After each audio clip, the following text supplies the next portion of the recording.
This podcast is made possible by you, the supporters of WPLN and WNXP, Nashville Public Radio. This is the Nashvillager Podcast.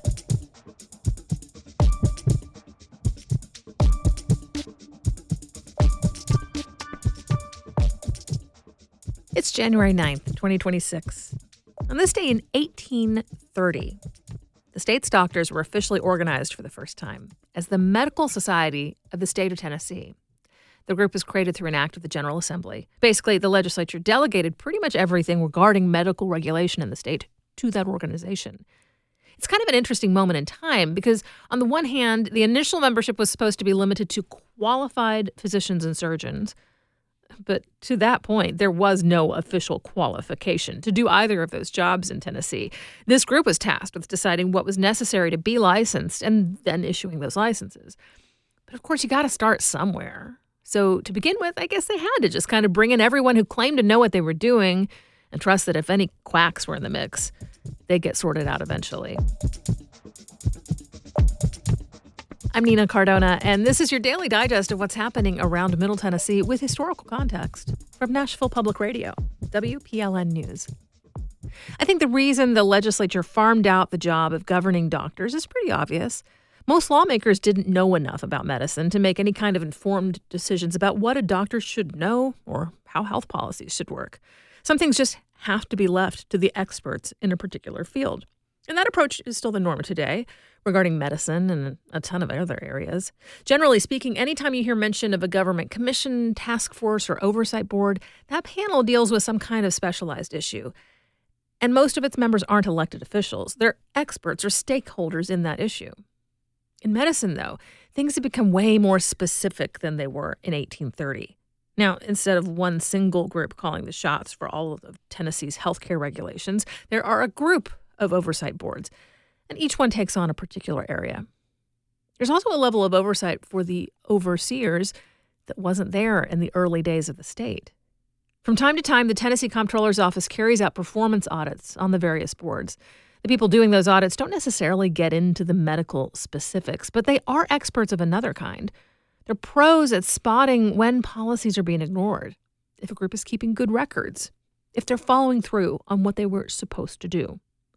You can read the comptroller's findings online, and that archive goes back at least a few decades.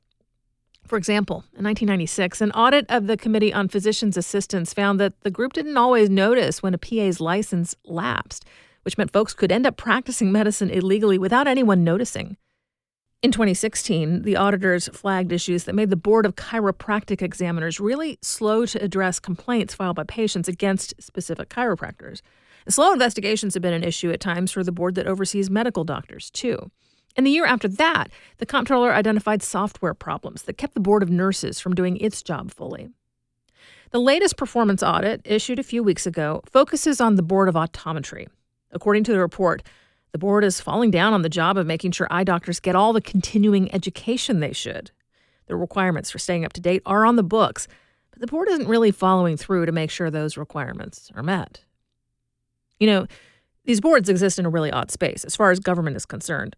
On the one hand, they are fully subject to the state's sunshine laws, unlike the state legislature. And that means that, theoretically anyway, there should be much more transparency about the ins and outs of what the boards are doing. But the very reason why they have to exist makes them opaque to most of us. They're dealing with very specialized information, so people without an education in their field won't necessarily understand the ins and outs of what they are or aren't doing. All of us, though, can see the fallout when one of these boards doesn't do its job well. If it's too hard to get or keep a medical license in the state, folks like doctors, optometrists, and pharmacists aren't going to do business in Tennessee. Folks in rural areas are the first to feel that ripple effect when their clinics struggle to attract or retain doctors and nurses.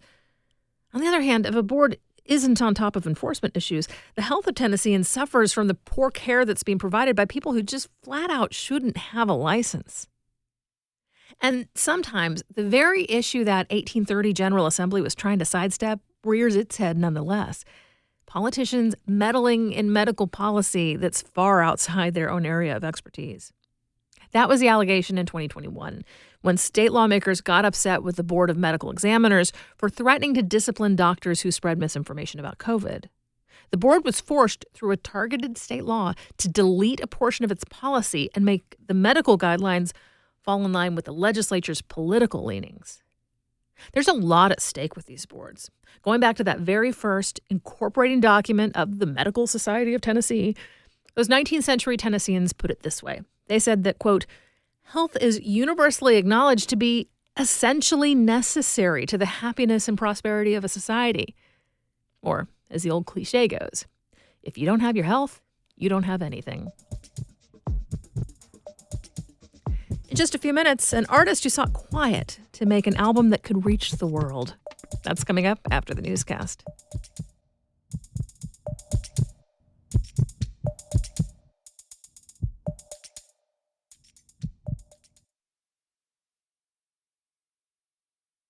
The justice system is complicated. I'm Paige Flager, and as WPLN's criminal justice reporter, I'm constantly asking, is the system working? And who is it working for? The system is broken. I think it's more punitive than anything. And this is not about justice anymore. This is about vengeance. We're trying to get justice from a justice system that failed us. How policies impact real people. Hear their stories here on WPLN News. Here's the latest from WPLN News. Hundreds gathered outside Nashville's Immigration Enforcement Office yesterday to demand justice for a woman who was shot and killed by an ICE agent in Minneapolis. WPLN's Rose Gilbert has the story. Mourners held candles and flowers. Some prayed, others sang. One musician played a somber rendition of taps on his trumpet.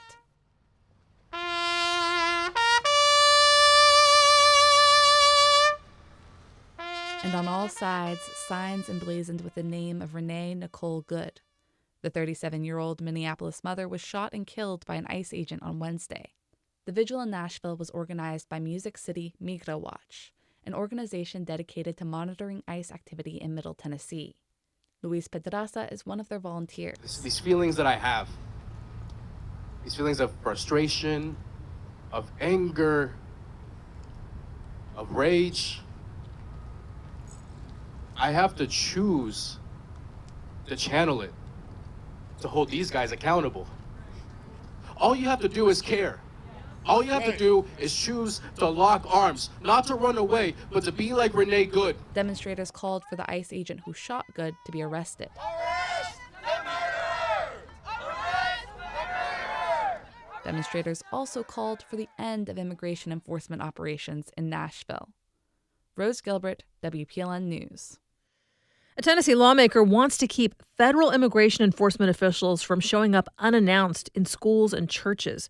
The proposal from Memphis Democrat Gabby Salinas would keep ICE agents out of churches and schools from pre-K to 12th grade without first giving notice. The bill says that enforcement activities have undermined community trust and have spread fear. It adds that law enforcement has engaged in racial profiling and detained individuals without due process in violation of people's constitutional rights. Tennessee state legislature reconvenes next week. Many Venezuelans in Nashville are celebrating the removal of its president, even as they have concerns about the future. Ivan Moreno moved here 7 years ago and runs a wallpaper installation business. He told This Is Nashville host Blake Farmer that there's a fear that law enforcement can stop people and check their phones. They can see your family groups on WhatsApp chats. Have you been careful what you say to your family who's there? Absolutely. I mean, I have a really good friend, and she said, Ivan, I don't want to talk about this anymore from now. So I understood. His friend deleted the message thread and started a new one with no mention of regime change. Even if they're not cheering in the streets, Moreno says his family and friends in Venezuela are pleased, as life couldn't get much worse. He says when they left, there were times when the family had no food to eat, even though they had money to buy it.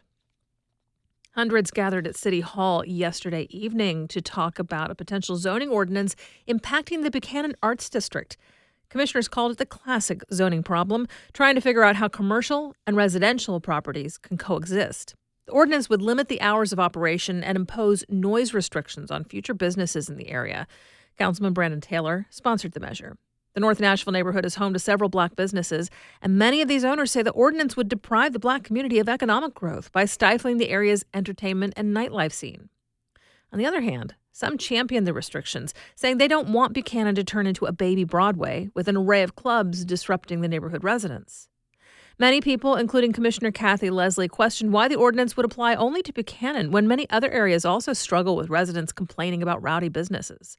So I want to know whether or not this ordinance will be applied on Broadway, over in Five Points, Wedgwood, Houston. I want to know that. Ultimately, commissioners declined to vote yay or nay on the ordinance, recommending more community engagement. Nashville musician Bela Fleck has canceled his upcoming performances at the Trump Kennedy Center in Washington, D.C. In an Instagram post, the decorated banjo player said that performing at the center has become charged and political, adding that the institution's focus should be on the music. Last year, President Trump fired members of the board and appointed political allies who then voted him chairman. In December, the president announced he was changing the name to the Trump Kennedy Center. Fleck is the latest in a long line of artists who've canceled their performances at the center, including Nashville's Ben Folds. An iconic Nashville music venue raised the alarm about potentially closing yesterday and then raised more than $25,000 within a few hours. The venue, The End, has been helping launch rock careers for nearly 30 years on Elliston Place in Midtown. It's part of what's known as the Rock Block, which has seen the departures of multiple independent businesses in recent years. The venue shared that it was behind on rent for the first time in its history and took to GoFundMe to fill the gap. You can learn more about The End and operator Bruce Fitzpatrick in a long-form profile in Nashville Public Radio's Music Citizens podcast. Search for the episode called The Lifer. You'll find more news anytime at WPLN.org. Monrovia began his life in the West African nation of Liberia during wartime. Then he bounced around the U.S. with the missionary family that adopted him. In the last few years, his music's tranquil power has earned him a following all over. Senior music writer Julie Height visited the Chattanooga-based singer-songwriter, previously spotlighted on WNXP, to find out how he found the quiet he needed to make his debut album. Monrovia steers his old Toyota 4Runner further and further away from the busy parts of Chattanooga until we hit a winding two-lane road with no other traffic. We are headed to Reflection Riding, which is a beautiful spot, good place to think. He first arrived in Chattanooga over a decade ago to play soccer at Covenant College, which sits atop Lookout Mountain. He points out its steeple in the distance. The park we're strolling through is right at the foot of the mountain. Kind of barren leaves right now. Quiet, some birds, stillness if you're looking for it. It's definitely here.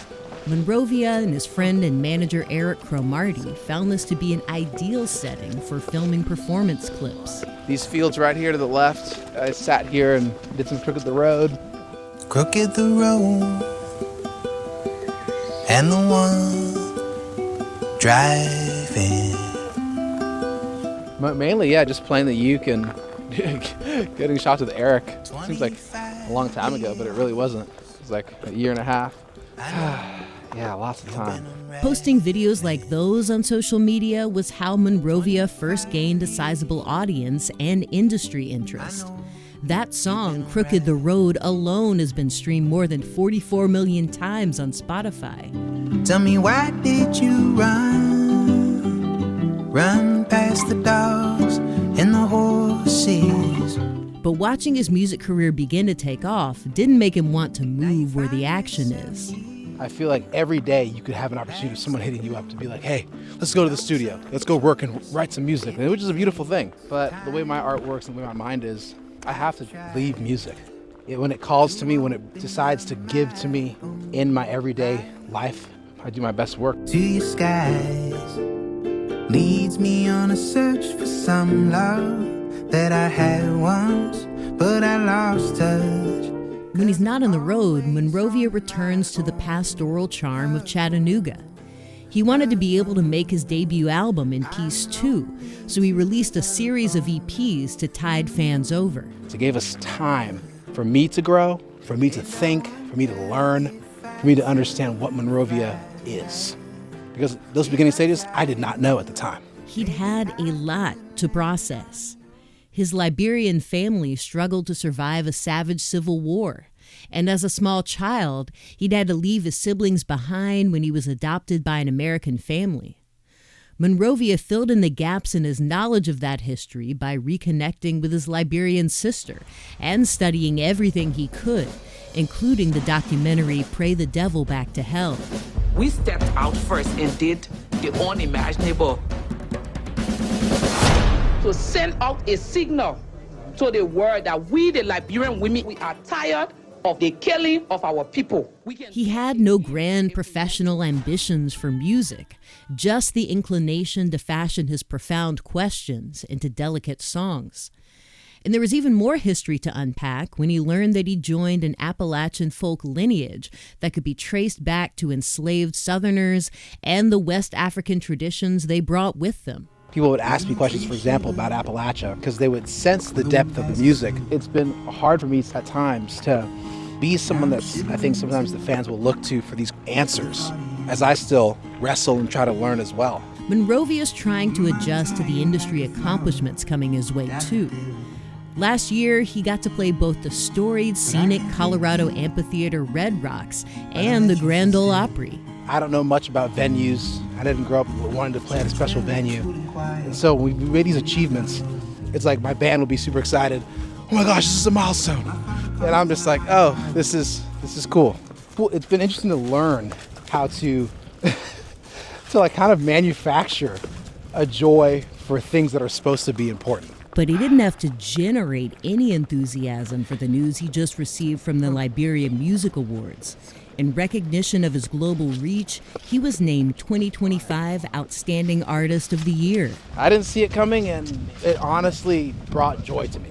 The most important thing that's happened in my life was that my country loves me. Monrovia named his debut album and its title track, Bloodline. In it, he reflects on his quest to restore his sense of connection to the people and place he came from. And the reassurance he's arrived at isn't meant for him alone. And this goes for people that have come to America as immigrants or feel estranged from their land. They feel like, oh, I have no part in my country because I was raised here. No, everything that you touch, that is generations of people that have poured their life into something, and that's still a part of you. Came a long way, can't find my bloodline.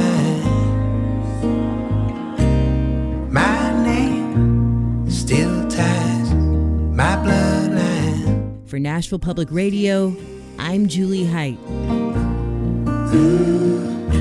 My bloodline still. My bloodline dissolve what I know, call it my own.